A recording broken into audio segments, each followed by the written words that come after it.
I'm Hannah Kaplan, and this is the WCS Wild Audio Podcast, where you'll find reported audio stories covering the latest news and newsmakers from the Wildlife Conservation Society's Global Conservation Program, Zoos and Aquarium, and their many partners.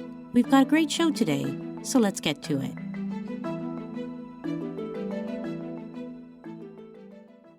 Talented, passionate local conservation leaders are critical for the durable conservation of wildlife and wild places around the world. To address this need for local conservation leaders, WCS launched the Graduate Scholarship Program in 1996 to provide financial support for the highest quality graduate-level academic training to promising conservationists. WCS Wild Audio's Dan Rosen explores how 3 talented local people got a WCS scholarship, and then how these scholarships enabled them to complete higher degrees and return to their countries to lead successful conservation work. Over its nearly 30 years, WCS's Graduate Scholarship Program has awarded 163 scholarships to conservationists from 42 different countries to pursue advanced degrees. Its alumni now lead conservation efforts in governments, universities, local organizations, and in WCS itself. They're building conservation capacity from within and delivering tangible conservation results on the ground. Denise Garcia is one such success story. Hers begins in an indigenous community in southern Belize. It's a place called San Pedro, Colombia. Growing up here in the rural portion of our district, I basically swam and drank water from the river, roamed the forest, ate local fruits, played freely while growing up. To pursue her education, Denise had to leave her family and her hometown at age 12. An experience, she says, that was both a luxury and an eye-opener. Also one that helped her find her path. Through a teacher, she visited some of the vibrant ocean habitat off Belize's north coast, a place she'd never been to before that time. And so this was a game changer for me.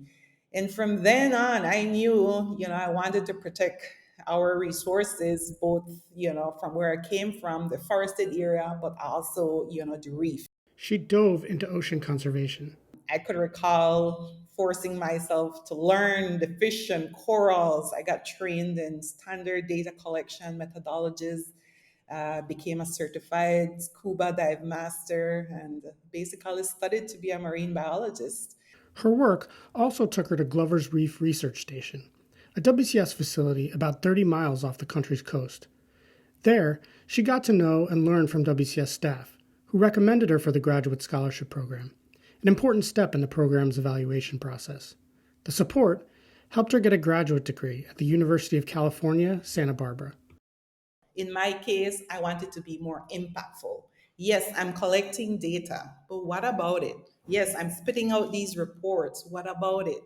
I'm talking to fishers, respect the fishers regulations, respect the lobster season, the tour operators, don't walk on the corals, be mindful, but what about it?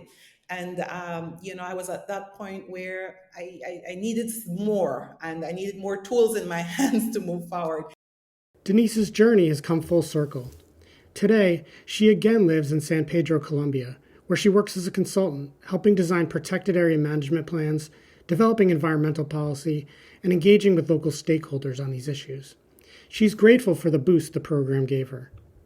I am a first-generation graduate student, and this program provided me critical financial support for my professional development, allowing me to fully immerse life on campus, build a network of colleagues and professionals while living in a city like Santa Barbara.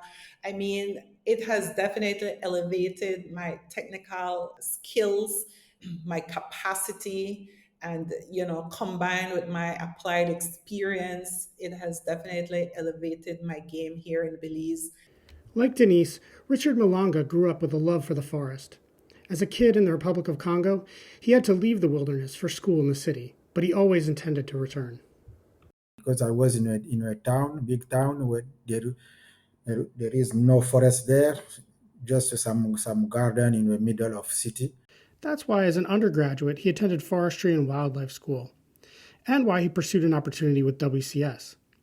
The Graduate Scholarship Program helped propel Richard to get an advanced degree at the University of Minnesota.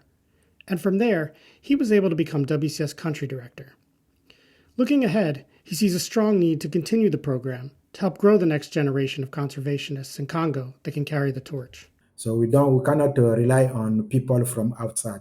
We need to have a core staff who well educated, so just to maintain our capacity, science capacity and conservation capacity. So I think we need that. Peter Umene is also an alum of the Graduate Scholarship Program.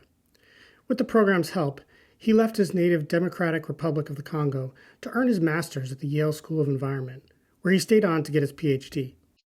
So I would say for sure that scholarship was the golden opportunity for me to be the person I am. Today, Peter is the thematic lead for food systems and land use at the Global Environment Facility. He sees tremendous value in continuing to make this investment in the next generation. I think if we can talk about the impact of the work that we do, that impact goes hand in hand with capacity building, with developing capacity in the global south to have people like me with on-ground experience at this level where I can influence decision making. I can channel funding to on the ground, and I can support conservation all over the world. So that itself is a testimony that this type of scholarships need to continue. It's a message, Peter says, he will continue to spread every opportunity he gets. WCS scholarships have proven to be a highly effective way to develop conservation leaders that deliver demonstrable conservation impact when they return to the field. For example, 99% of scholars complete their degrees, and 98% return to their countries, where they have all had clear conservation impact. Meanwhile, the Graduate Scholarship Program continues to grow. Just this year alone, WCS awarded 9 scholarships to scholars from 7 countries. For more information, you can visit wcs.org/scholarships. For WCS Wild Audio, I'm Dan Rosen. Today's episode was produced and reported by Dan Rosen, with help from Hannah Kaplan and Nat Moss. The WCS Wild Audio podcast is a production of the Wildlife Conservation Society. Stay tuned for our next episode, and don't forget to follow, rate, and review the show wherever you get your podcasts.